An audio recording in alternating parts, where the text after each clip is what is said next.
Very good morning, one and all present here. Behalf of Department of Management Studies of the DB Jain College, I extended warm welcome our resource person, Mr. K. Sanmugam, and most valued invited participants from various colleges. First of all, I would like to convey my sincere thanks to our Management President, Sri R. Dayansan Savansuga, the Secretary, Dr. Harishal Mehta, Finance Secretary, Jaswant Munot, respected Principal, Dr. M. Sandil Raj, and Professor in charge Dr. M. Saktivel Murugan for their valuable guidance and encouragement in all our efforts. I glad to introduce few lines of our resource person. Innovation. The name is Shan. Shan has 20 plus years of experience in the learning industry as a faculty, programmer, and a technology consultant. He has managed functional and project teams. Shan has extensive experience in recruiting, training, and managing technology teams for several key Fortune 50 clients. He has worked with Aptech, CB Technologies, and Macmillan in the past. He gaining expertise on both corporate learning and educational publishing domains. He has set up and managed R&D and product engineering team, developed web and mobile apps, and he won Brandon Hall Award for the project on emerging learning technologies. He has an engineering graduate with a postgraduate degree in management from Liba. He has an unrelenting passion towards technology. He is a multi-dimensional personality like novelist, poet, and movie scriptwriter as well as publisher. He, he all, we are all fortunate to have a wonderful person for today's session. Once again, I welcome you all. As of now, we are all facing crisis due to COVID-19. It affected almost all industries all over the world. Let our resource person going to explain after this crisis now how Indian companies get opportunities compared to other countries. Let I hand it over to our resource person. Shan, please take over the session. Thank you, Dr. Namada, for the introduction, and thanks one and all for the opportunity. So today I'm going to talk about opportunities for the Indian companies after COVID-19. And I mean, all you know, it's very important to discuss about this because every single person across the world is affected by this. So what we are going to talk about today is not going to be, the ill effects of COVID-19. We have heard enough in media. In all the news channels, social media, you speak to friends. We are all talking about how bad the situation is, and all the negative things are anyway reaching us. So my presentation today is going to be about what are the positives. India as an economy, how can we benefit from this? I know COVID-19 is a serious scenario. People may lose lives, but at the same time, this is not something we can avoid, or we could have avoided. If not COVID-19, it could have been something else. So in any disaster, there are opportunities. So we are going to talk about the positives because we really need it when the government is going to basically now ease the lockdown and let go out. So about me, I'm Shanmugam K, a senior director technology working for a company called Origin Learning Solutions. So I have around 20 years of experience in teaching or developing or managing software teams. So predominantly on education and learning technology. Apart from my IT profession, I'm also a writer, publish books. I'm also a novelist. So today I'm going to talk about from both dimensions. It's not only the technology, it's also we need to understand how the entire world worked, how was the history. So let's get into the presentation now. So we are going to talk about opportunities for Indian companies. Let's start with the Indian economy, right? Because we need to understand Indian economy as a whole, so that we then we can analyze where do we stand and how do we go from here. If you look at it, India is historically an economic superpower. When I say this, some of you will think that it is one of those WhatsApp forwards which will basically say, hey, we had this advancement and that advancement in the past. But I'm talking with statistics. In 14th century, I mean, India is the most sought after country in the world. Like how, I mean, Indian youth or youth from any other country would want to go to America and settle there. India used to be such a country. Because if you look at it, 27% of world GDP in 1700 came from India, which is equal to what is United States of America today. Today, I think America is 23% of GDP, much lesser than India was at that point in time. But unfortunately, after that, it fell to 3% by 1950. And we all know the reason. After 1700, India was ruled by corporates. When I say corporate, it is the East India Company. Until then, I know there are invasions, foreign kings ruled us, but we were ruled by kings, and those kings came here and lived here. Whereas in 1700 and after that is when British came in and there was a remote, ruling happened. So none of the kings visited here. They sent company people. The company people only motto is profit. So they started taking out all the wealth from India, which is the reason why we fell to 3% from 27%. So still, I mean, we are the largest producer of milk, jute, and pulses across the world. And as of today, we are the third largest economy in the world in terms of PPP, which is purchasing power parity. I mean, those who study the economics would understand. Like, it is mostly you basically take a basket of goods and see how you can get it from different countries. So there is a way to calculate this. In that way, India is third largest economy. And we overtook United Kingdom in 2019. This is very special to mention because, as I said, United Kingdom is the reason for us to fall from the top position to the position we are in today. But in 2019, we grew and we overtook UK in terms of GDP.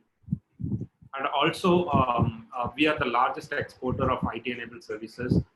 If you take 75% of global digital talent in terms of people are present in India, which is a huge number. And the IT-enabled services or exporting IT services is actually invented by India. You can say that we figured out the business model where something required in US can be done by somebody sitting in India. And that basically led to an explosion, and including me.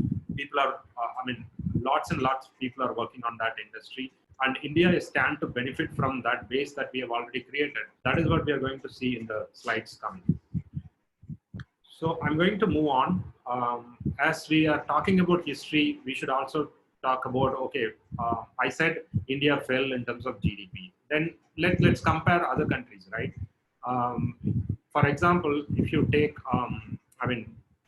I know that before the 1000 AD, there won't be much of a record on GDP. It is mostly, imaginary figure, but still, you can see India was on top till 1700, but it started falling and it kind of moved and it hit the bottom around 1970s. The reason for that is post-independence also, India was not adopting an economic policy that propels growth.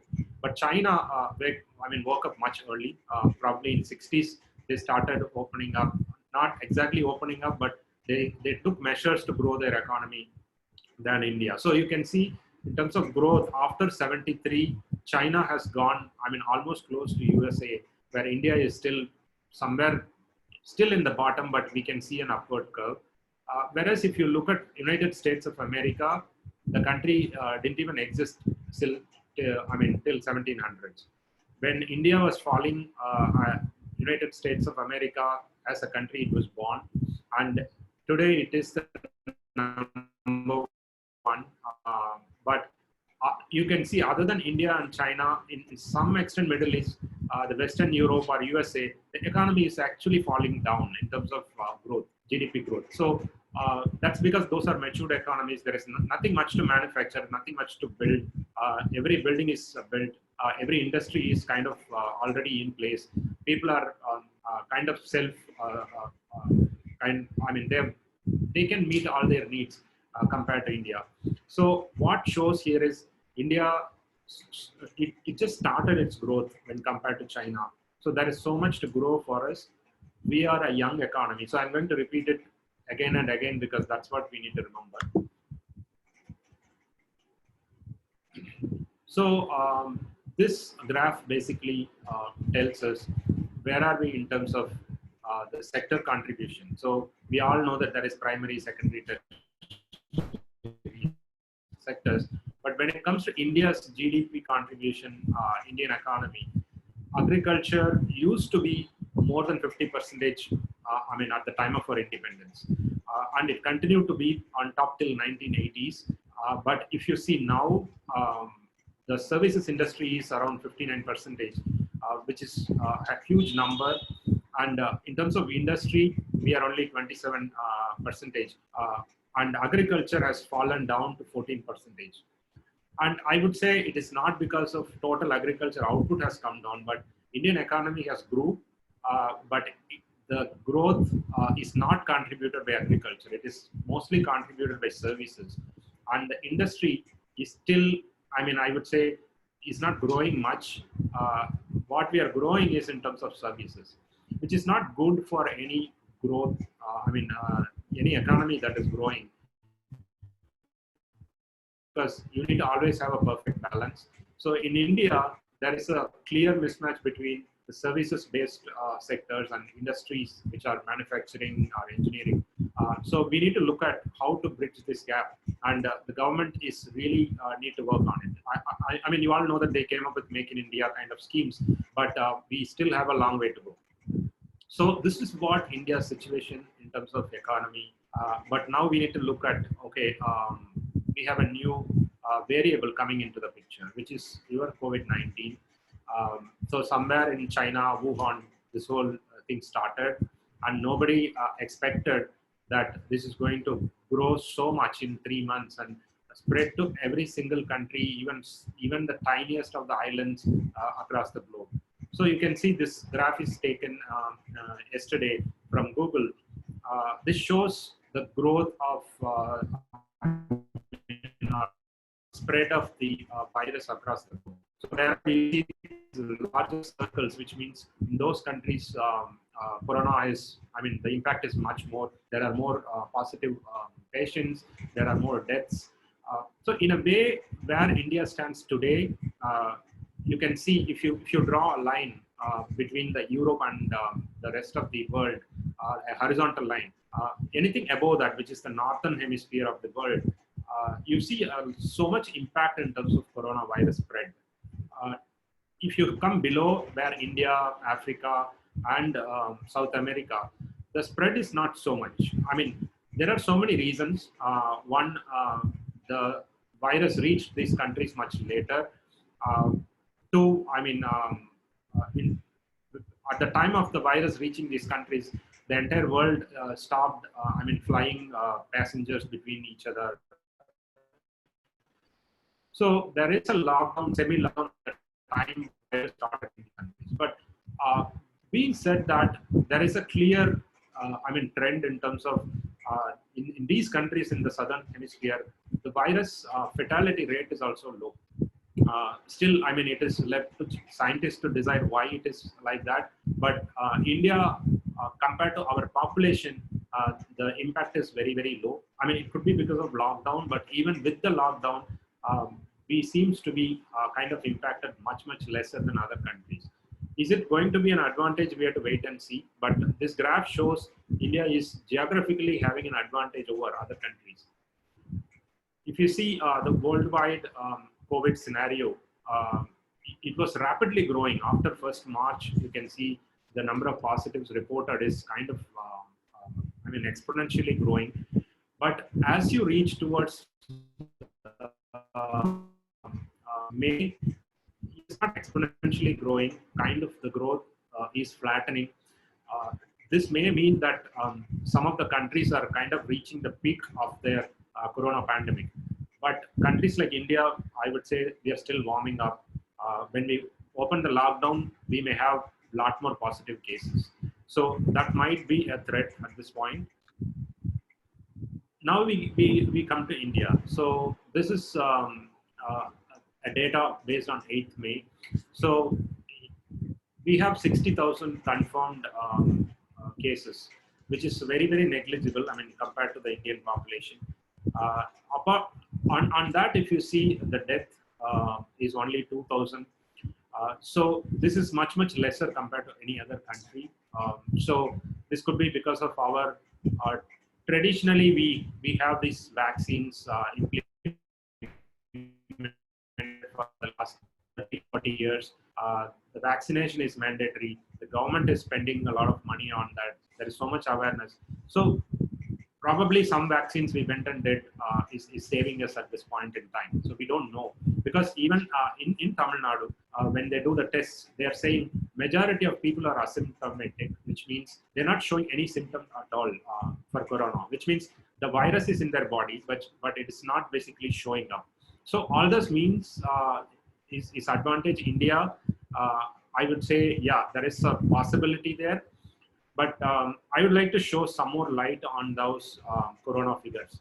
For example, we are afraid that, okay, corona is killing a lot of people, right? And we need to control that. So on an average, let's say at this point, corona might be killing in less than 90 people, because 90 was the number I took when I took this. Probably, if you take an average for the last 2 months, it could be like 30, 40 people every day.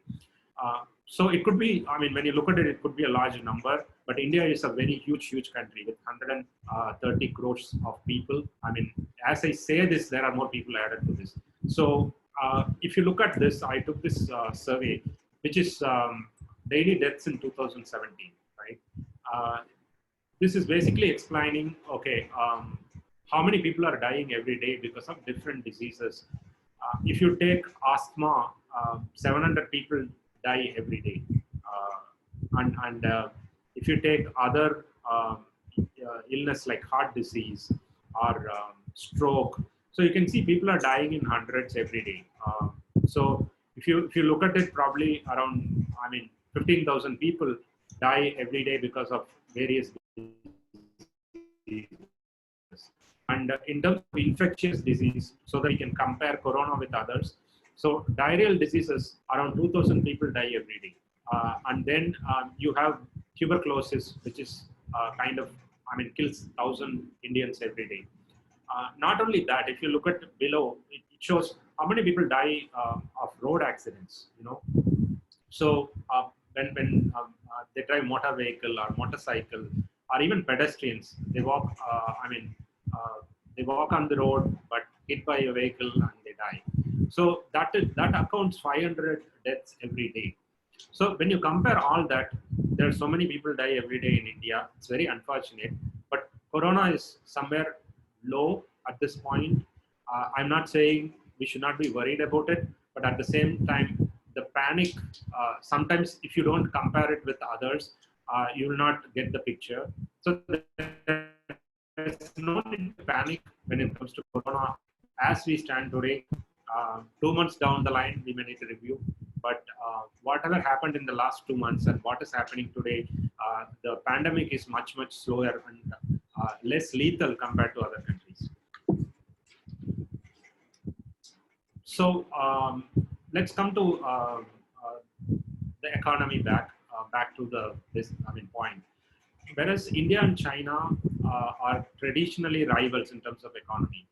Even if you look at, 17th century, these are the two top economies in terms of silk, in terms of spices, tea.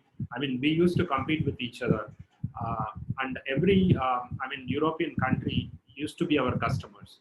So what happens today? Also, we are competing. We both went down, and we are now trying to emerge as a major economic force. But what's happened today? China started much early, and China has had a very stable government for a long period of time. I know there is criticism about communism, and there are less transparency and all that. But still, China grew in multiple, in multiples compared to India's GDP growth for the last, I would say, 50 years already. But when it comes to India, India is very slow to catching up. After independence, we kind of, we're very slow naturally because there's no money, there's no capital in the country. But what happened was we started following Russia. We started make the economy like more of a socialistic economy, which means everything needs to be approved by the government. Even if you want to buy a car, you want to buy a radio, even a telephone, you want the government to basically give an approval before you buy. That means nobody is going to start a business because they need to go through, 100 government offices before they open their plant. So there are very few people who are running factories, who are running big businesses in India until 1990s. So that is when Indian economy came to a stage where, we had to go to UK, basically give the goals that we had, borrow some money to save the country to get going. And we decided to open up the economy, but to our, advantage. That was the, I would say, Watergate moment for India. So Indian economy opened up in 1990. Then we started seeing foreign countries come and invest, and there is a whole lot of activity happened thanks to some like Manmohan and Narasimha Rao. At that point in time, they took a very, very bad decision. That is when Indian economy started to look up. But as we stand today, how India can be better than China, you can say one is the trust factor. So as I said, China is mostly a closed country. The press is not as free as it is in India. And also China can manipulate its currency to basically gain, I would say, unfair advantage over other countries. So all these things China has done, but because they are so huge, they are the manufacturing hub of the world. Nobody was asking any questions. But the situation is slowly changing. I will explain it in the coming slides, where every country is now started questioning China. The COVID-19 scenario is probably the nail in the coffin for China because there is so much mistrust. So US President Trump openly accuses China that they kind of hidden information from the world when the whole virus broke out. They could have come clean much earlier. In that case, the world would have been better. I know how far it is true, but there is a perception. The same way India has a democratic government. I know because of that we have disadvantages, but somebody like a USA will trust Indian government than a Chinese government. Then, because of COVID-19 also, there is a general, tendency to avoid risk. So I have all my manufacturing or all my goods coming from China, but what if there is another virus came out? So the countries are looking at having a secondary hub. It's more like a plan B. And there are a lot of companies are moving and started talking to Indian government or Indian entrepreneurs whether they can set up manufacturing facilities in India. And there is a surge in the last 5-6 years in mobile manufacturing in India. If you see, Xiaomi, you would have used the phone. A lot of their phones are today manufactured in India. Then obviously our policy makers to act on it for us to, reap all the benefits out of this situation. So India, the other advantage is in terms of data, India's foreign direct investment is doubled in 2020 compared to the previous years, from 87 billion to 175 billion. What does it mean? Which means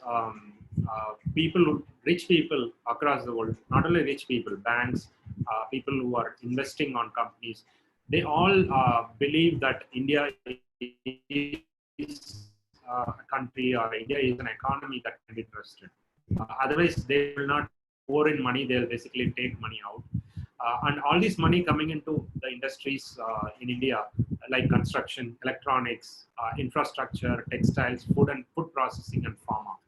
These are some of the major beneficiaries. So there is a clear direction that India is slowly gaining over China. And also in terms of China exports, this graph might be slightly, looks like a circuit, but I'll tell you what it is. So there are these lines which shows you. China is exporting, I would say, to all the countries in the world. But if you see the US export, after 2015, it started nosediving. I would say it is almost like once Trump took over, he started controlling how China can take advantage. So there is a cold war going between US and China. Just give me a moment.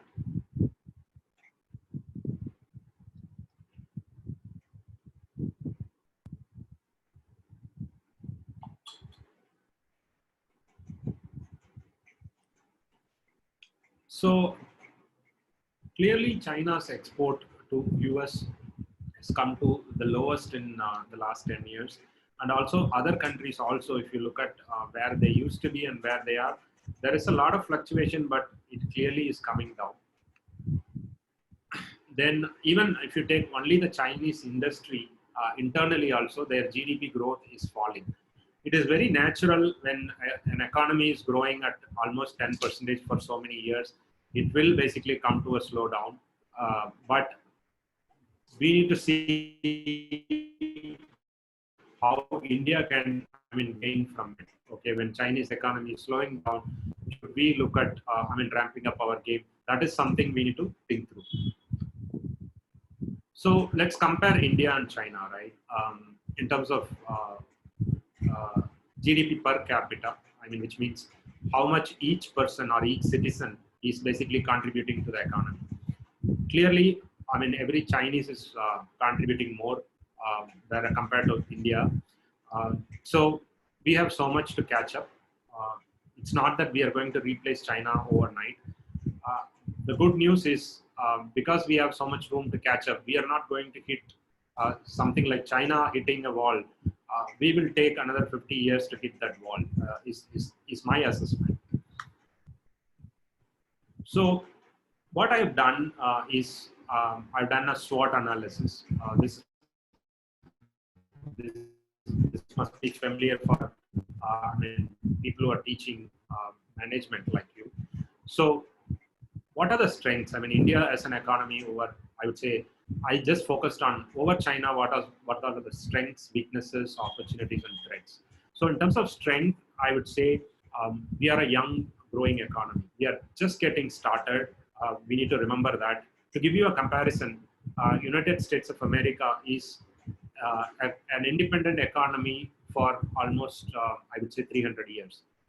So for them to reach the number one, it took them almost 300 years. Obviously, all this comparison started in 20th century, but still you need so much time, they were investing only on their people for 300 years to reach here. Even in that case, China was kind of enjoying freedom much earlier than India.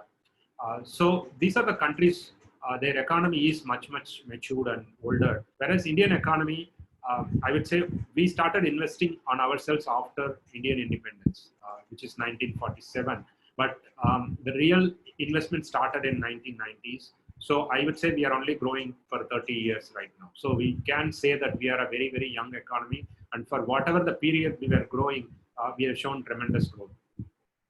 And we also have a demographic advantage. I know one of the disadvantages for us is to have a huge population to feed, have a huge population to find work. But the same thing turned out to be an advantage for us because India is the only country where you have, a large percentage of young people who can work and who can be productive. Whereas, European countries are facing the opposite. They have a huge aging population. When you have a lot of aging population, what happens is you need to pay them pension, you need to pay them medical benefits. On top of it, they're not going to add anything to your economy. They're not going to work. They're not going to do R&D, which means you need to spend a lot of money without gaining anything out of it. So it's a lot of burden on the government. Whereas in India, there are so many young people who can feed the old, which is what you call as demographic advantage. I know China is there with a lot of population, but comparatively, India is having a better demographic advantage. And the other one is the English-speaking workforce. This is the single most reason why all the software companies ended up in India, because we started teaching English to our kids long back. So you can say today, India might be having the largest English-speaking population in the world.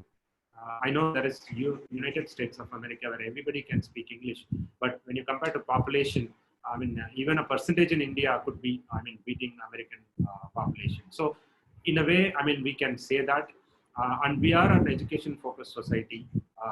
If you take any normal household, a middle-class family, where they are spending their money, the number one would be education. I mean, that might be pretty natural to Indians, but if you go to somewhere in America or any other country, they don't give so much importance to education.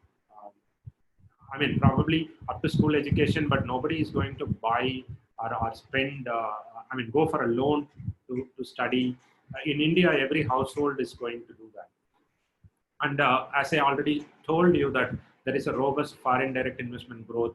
And also another advantage India has, along with China, I would say, is economy of scale. Let's say somebody wants to start a company in India and they want 50,000 people and they want to start the company in 3 months, which is very much possible in India. But if you want to do the same thing in any European country or even United States of America, you're not going to get so many people, unskilled people. So being said that, there are obvious weaknesses that we have. We have a very, very short-sighted policy making, I mean, at least in the recent past, which may hit us, and the political environment may also be our weakness. I mean, at least we have a stable government for quite some time now, but the system is corrupt. So there are instances where Indian companies like Satyam and other companies are getting in trouble in terms of corporate governance. I know for many of us it's just a newspaper item, but for an investor, they'll be thinking what kind of legal system this country is having. When some corruption is happening, how long it takes before the culprit is brought to justice. All these are very important, but India is not faring so good in that front. And also, obviously, there is slow decision making in a lot of areas. The final point is about lack of entrepreneurship. I'm saying it because when you look at India, it is basically there is a taboo about being rich. So let's say I'm an entrepreneur. I go and borrow 1,000 crores. I start an industry. I basically provide job to thousands of people. But if the business is not doing well, obviously I need to shut it down. I may not be able to pay my loans back. But how is it looked at in India? In India, it is looked at as this entrepreneur is looked at as a villain. He's kind of eating up public money, right? I know there are few people who ran away from country, but that is because the legal framework here is not protecting, risk taking. If you're an entrepreneur, you are on your own. I mean, you make it, or if you are broken, the government or the society is not coming for your rescue. So that is not a very good scenario to be in. That is one of the weaknesses that we may need to address here. Then what kind of opportunities that we are looking at? Say a young economy is one, and there is a new wave which is coming in, which is artificial intelligence and machine learning. And any country who's investing on this is going to be the superpower probably in the next 10 or 20 years. We are in a better position to basically right that day, mainly because of our digital workforce. If you see any skill set that you need to basically create a company which is focused on artificial intelligence and machine learning. You will get that skill set in India, mainly because we already have a huge IT-enabled services industry here. Obviously, the slowing down China is an opportunity. Then we also have a digital framework in place because if you look at it, uh, let's say 5 years ago, whether we should be able to do this kind of a call, so many people joining online and look at a, I mean, streaming session, which was not possible when we, I mean, look at even 5 years, I would say, or 10 years ago. Uh, Only very few people can have it. Like broadband is only in, I mean, top cities. It is not available everywhere. But today, you go, anybody can go and pick up a 4G SIM card and dial into a call like this and start utilizing all the benefits out of it. And even this Corona scenario, if it would have happened 5 years ago or 10 years ago, most of the people would be sitting at home, not working because there is no bandwidth available to make people work from home. So we have this Reliance Jio scenario where they came and kind of liberalized the availability of internet. So you can see the changes here. When I say a Zoom call, I can today confidently I can go and ask anybody, do you want to join in a Zoom call? And people also understand these tools. They also have smartphones because there is so much equipments available with everybody today. So let's come back, I mean, to threats. I know Corona, we are saying that probably we are in a better position, but I would say maybe it may reoccur. You know, the curve may flatten, but it will go down and again come back. Then we will face another lockdown and the situation can be even worse. That is a threat. Obviously, if the entire world is slowing down, America is kind of, let's say, negative growth, or Europe is going down, going through I mean, economic slowdown. Obviously, this is going to happen because of the Corona scenario. But that could also be a reason why we will not be able to grow along with them, even though India is ready to take up opportunities. But maybe we will not be able to ride the wave because the entire world slowed down. The other one is border tensions. I know India is kind of going through this occasional, I would say, tension along the border. So we go and attack them, they come and attack us. And this, as long as we keep it only for politics and not letting it affect our economy, we are safe. But I would say that could be a threat to an Indian economy or our aspirations to become better than China. So if you look at COVID-19, how it affected our industries, this is an infographic which is available on the internet, created by Decode. This clearly shows that there are clear potential losers. So industry like tourism and leisure, aviation, these are the industries where people needs to travel. They need to travel in bunch and they need to interact with others. Whereas COVID is questioning these kind of practices. So until we have a clear vaccination for COVID-19 scenario, we are going to have a problem in these industries. So these industries are going to be affected the most. Then it comes automotives. Obviously, there's, I mean, less travel, less vehicles are needed.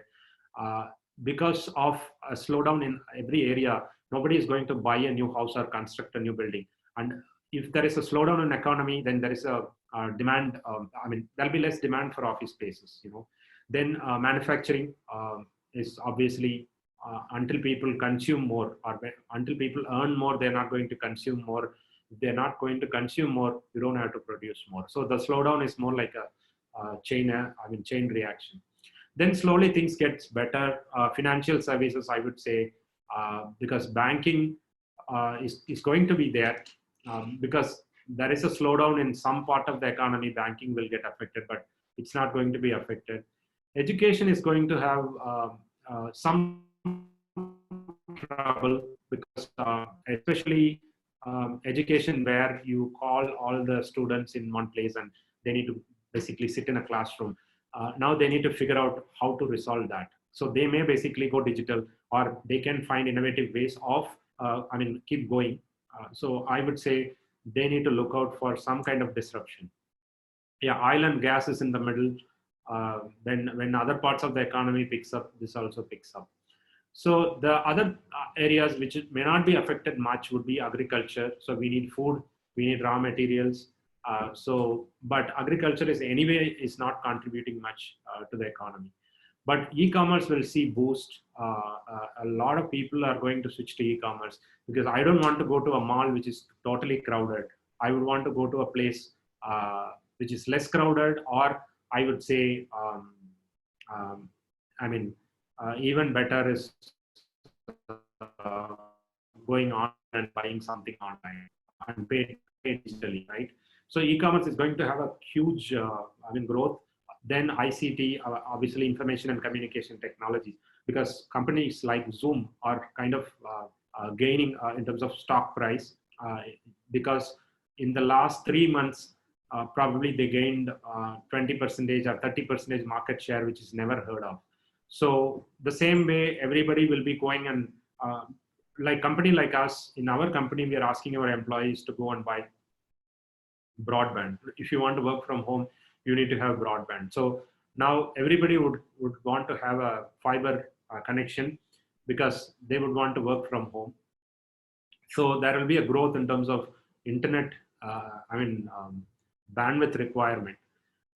The rest of it is obvious, right? Personal health care, food processing, and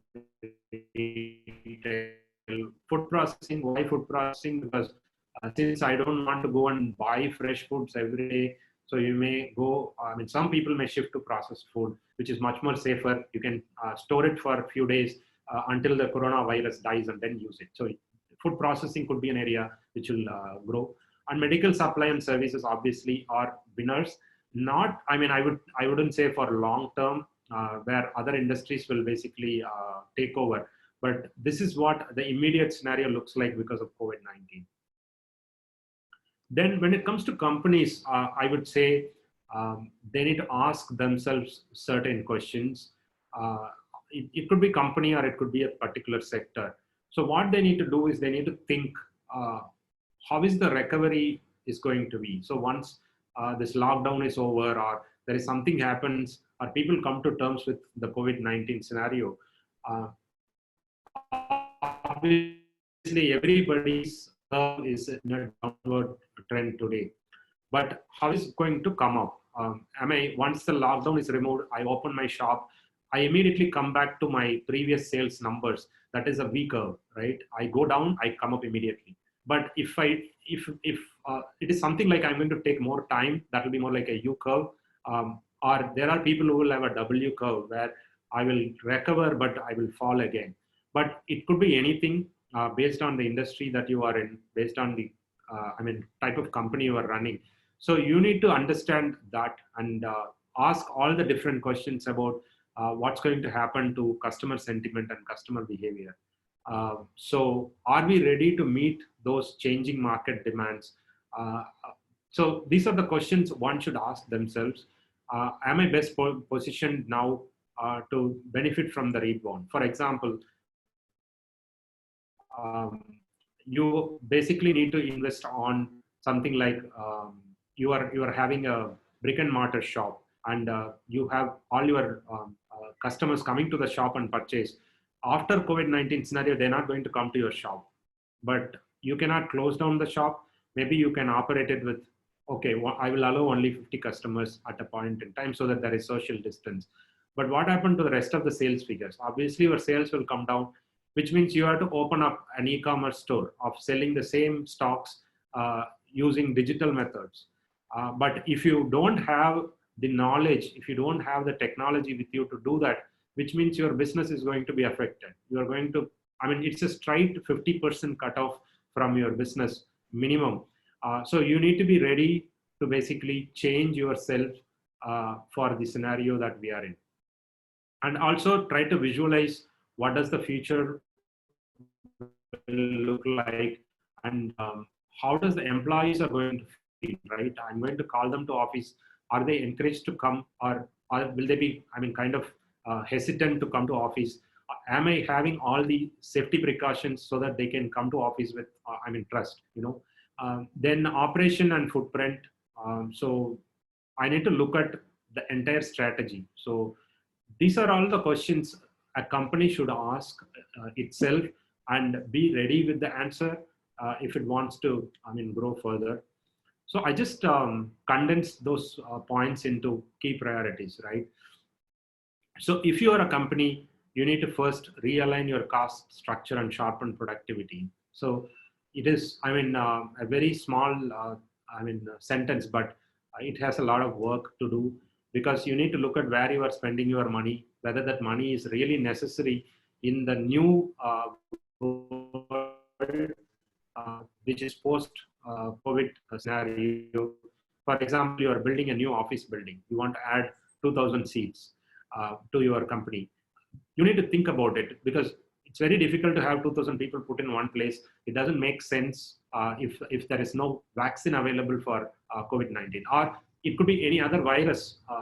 Coming out, you may need to address. You know, so all these will basically make you to decide, drop that project. I'm not going to construct any more buildings or adding any more seats. I would rather buy more servers. I would rather buy more cloud products, which will enable me to, make my people work from home. So it's, I'm not saying work from home is a solution for everybody, but if your company has the, requirement, then you need to go for it. That is what the second part, right? You need to supercharge digital transformation to create a digital enterprise. So everything, like you're going to do your transactions, your calls, your annual meetings, everything in digital environment. So you need to equip your people towards that. Then new revenue streams, as I said, yeah, brick and mortar stores are not going to give me 100% revenue. So I'm going to invest on other streams, so that when I open up, I'm not going to be like left with losses. Then also look at your people. Are your people ready for the new world? Do they know how to use digital tools? Can they come confidently and say, hey, I can work remotely, or I can use this digital tool to make things work? Otherwise, you need to train them. You need to invest on those aspects so that people are ready for the new changed world. Then obviously you need to strengthen capital efficiency. Do you have the money needed? See, what happens because of COVID-19, you would have lost money, or there is a lost opportunity. Your revenue is going to be affected. But RBI is kind of helping out companies. They've reduced interest rates, so you can go for loans and do a lot of things, but make sure there is capital flow.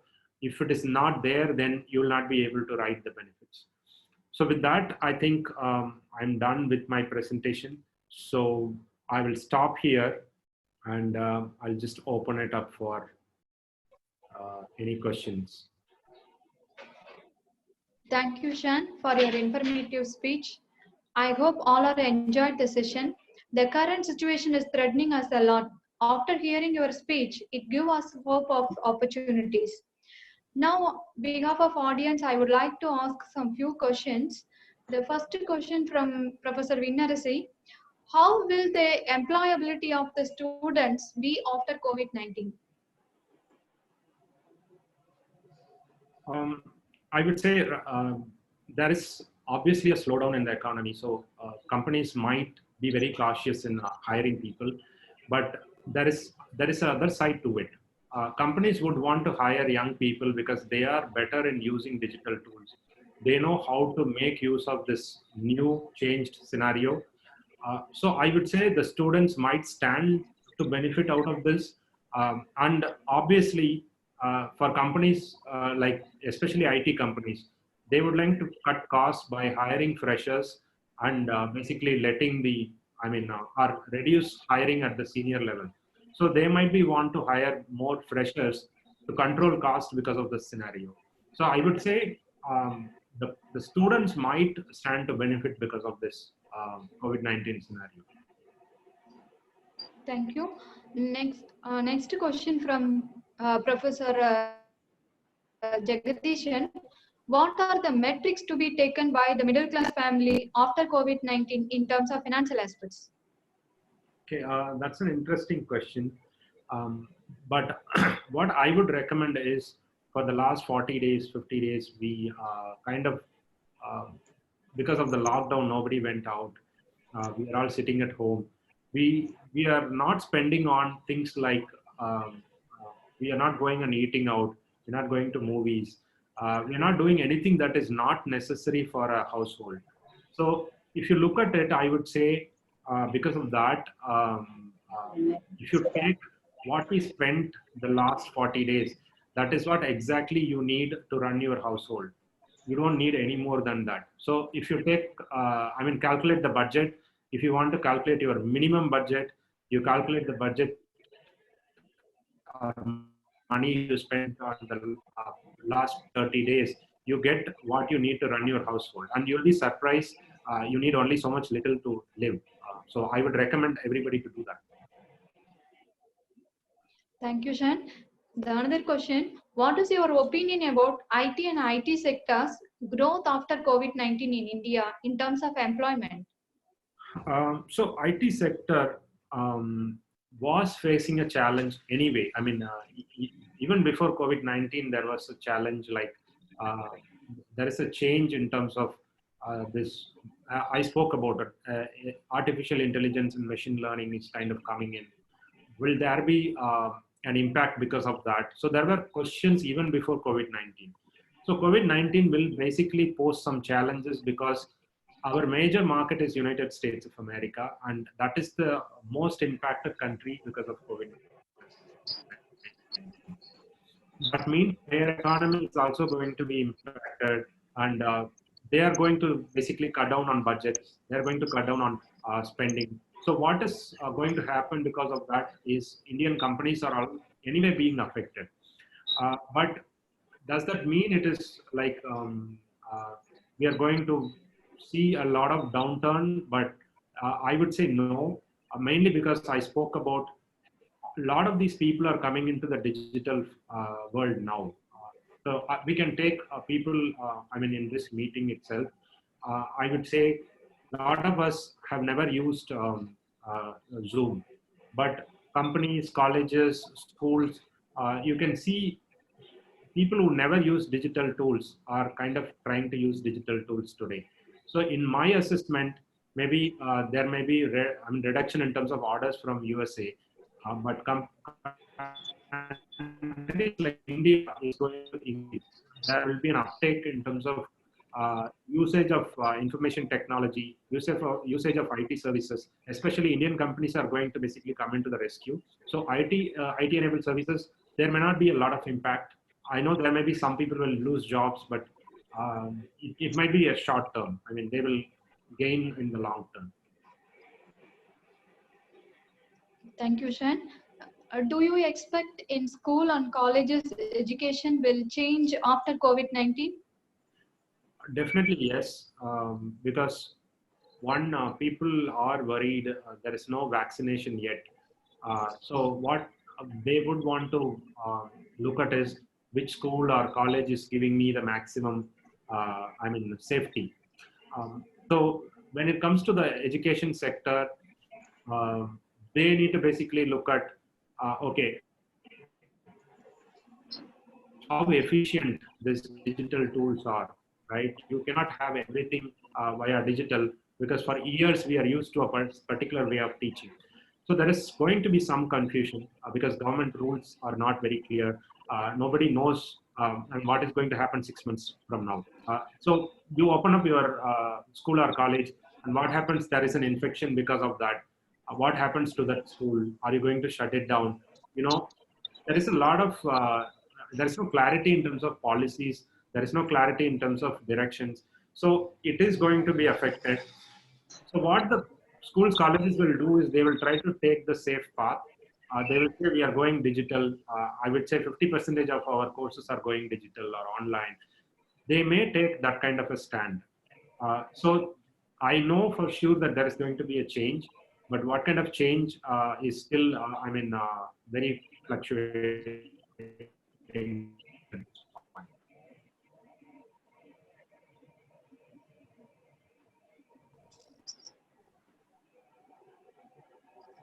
Any other question?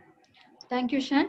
The another question is that India is going to replace China's for foreign investments after COVID-19? I would say no, because China is much larger than India. As I said, we are just getting started where China is, reached a different level, but we have so much room to cover.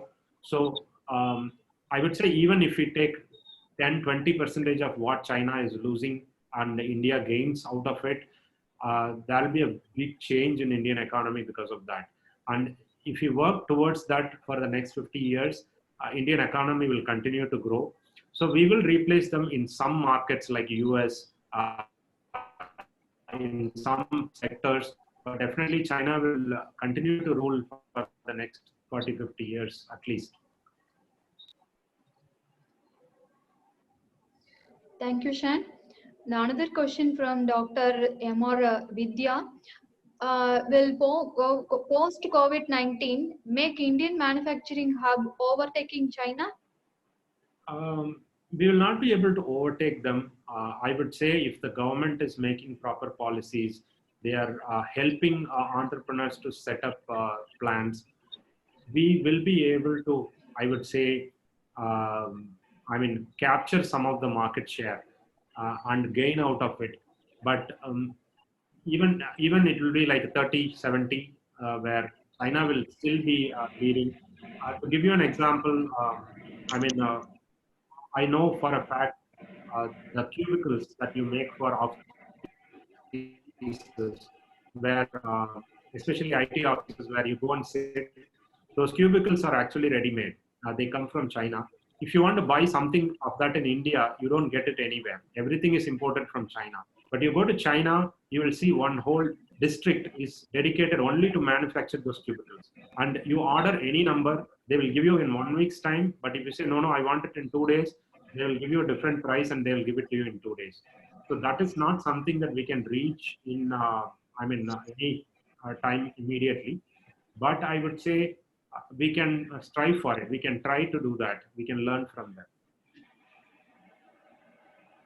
Thank you, Shan, for clearing the participants' doubts.